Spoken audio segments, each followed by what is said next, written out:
جیسا کہ فرمانے باری تعالیٰ ہے، تمہیں جو کچھ بھی مصیبتیں آتی ہیں وہ تمہارے اپنے ہاتھوں کے کرتوت کا بدلہ ہے، اور وہ تو سب باتوں سے تو درگزر فرما دیتا ہے۔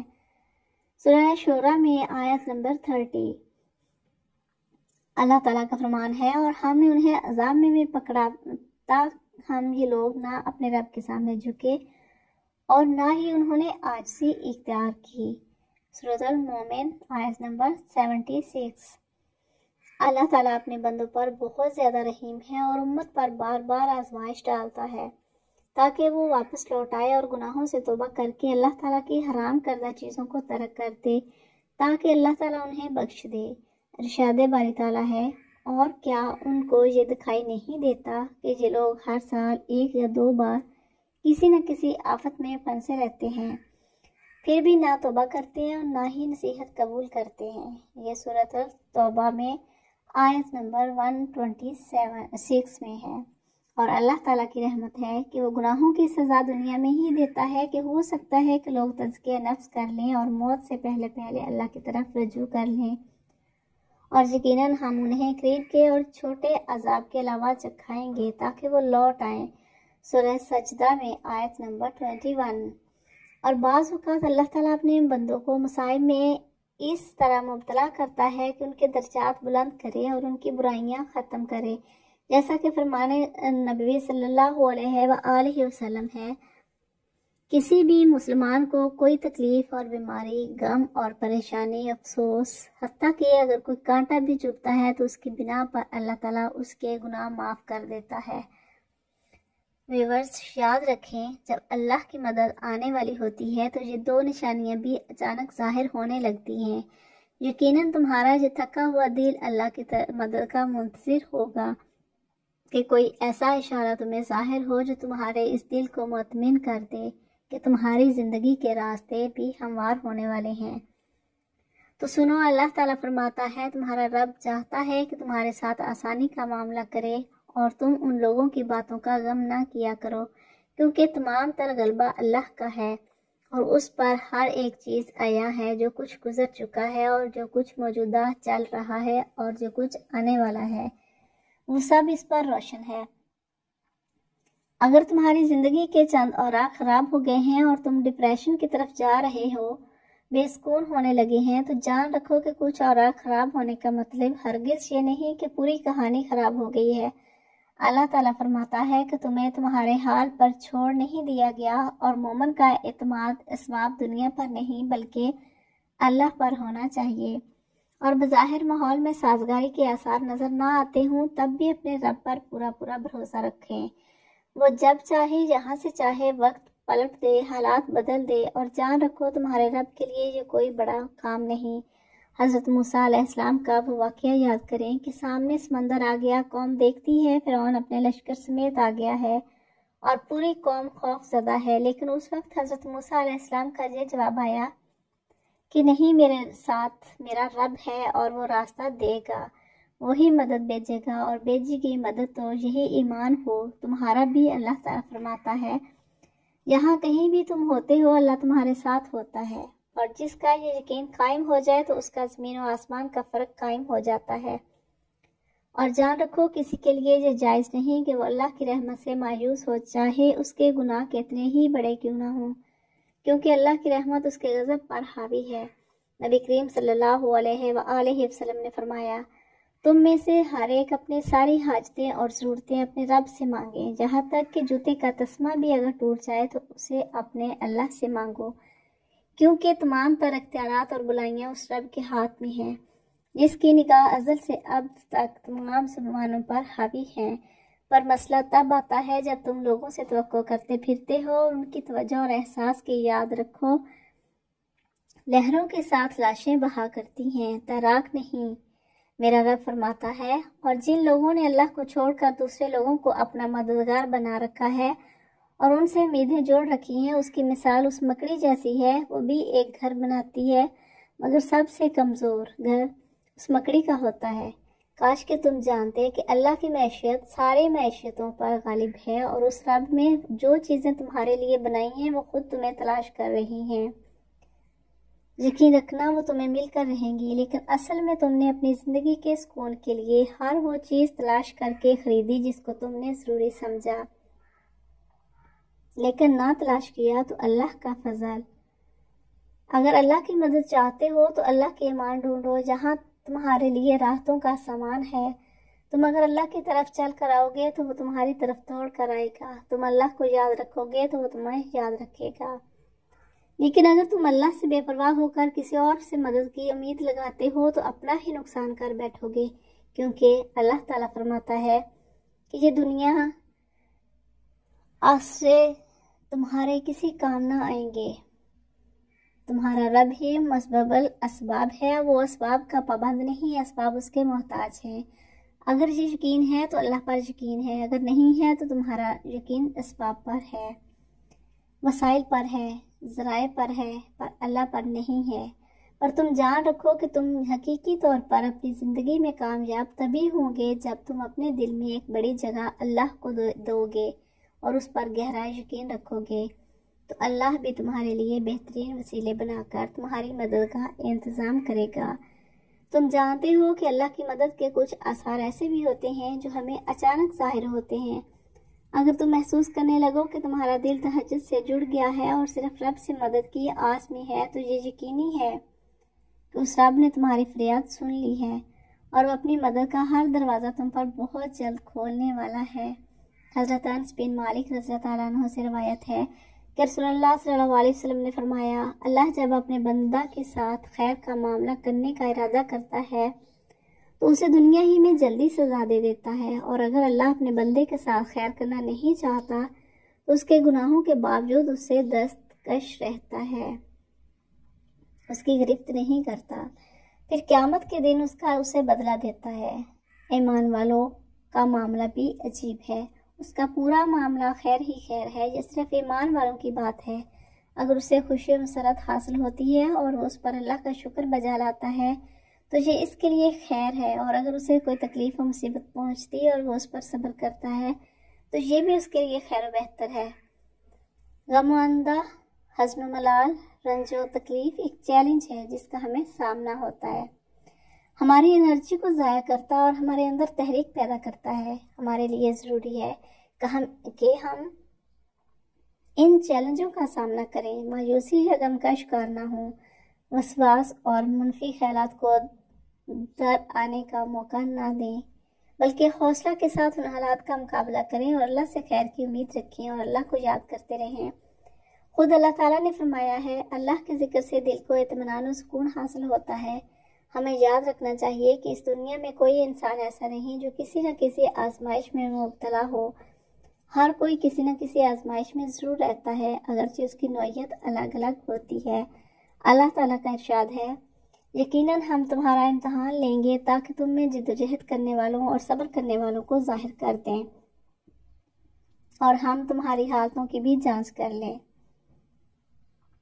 سورہ المحمد کی آیت نمبر 31 میں یہ فرمایا گیا ہے، جب کوئی انسان اکیلا بیٹھ کر اللہ کے سامنے روتا ہے، گڑ گڑاتا ہے، فریاد کرتا ہے تو اللہ اسے کیا جواب دیتا ہے؟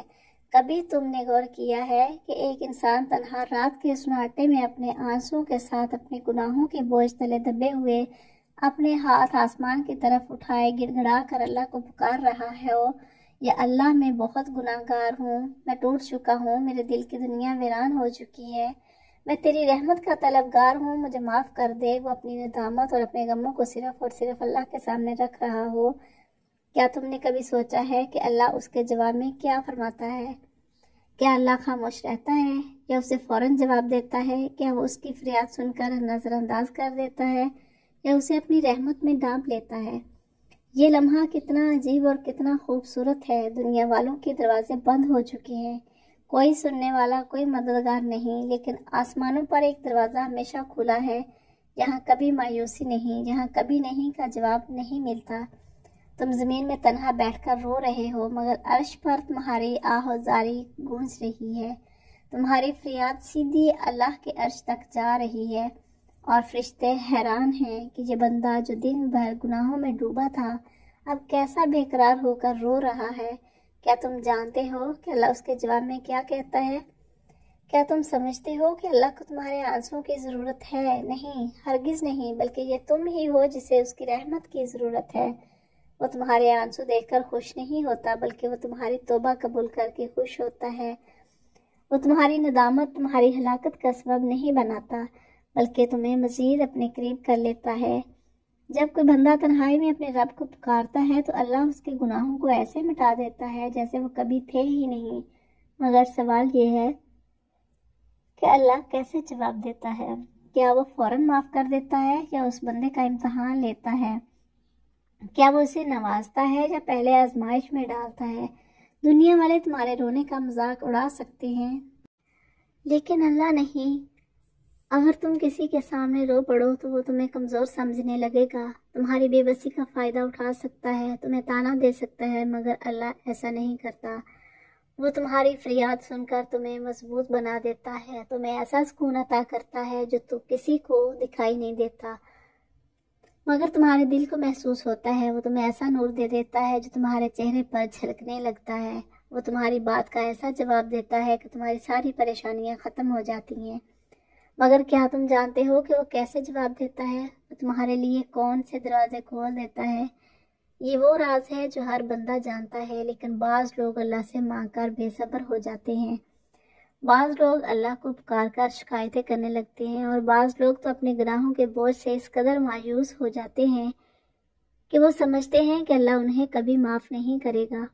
لیکن اگر تمہیں معلوم ہو جائے کہ جب تم اللہ کے سامنے تنہا بیٹھ کر روتے ہو تو وہ تمہیں کیا جواب دیتا ہے، تو تم اپنی زندگی کا سب سے قیمتی وقت اسی میں گزارنے لگو۔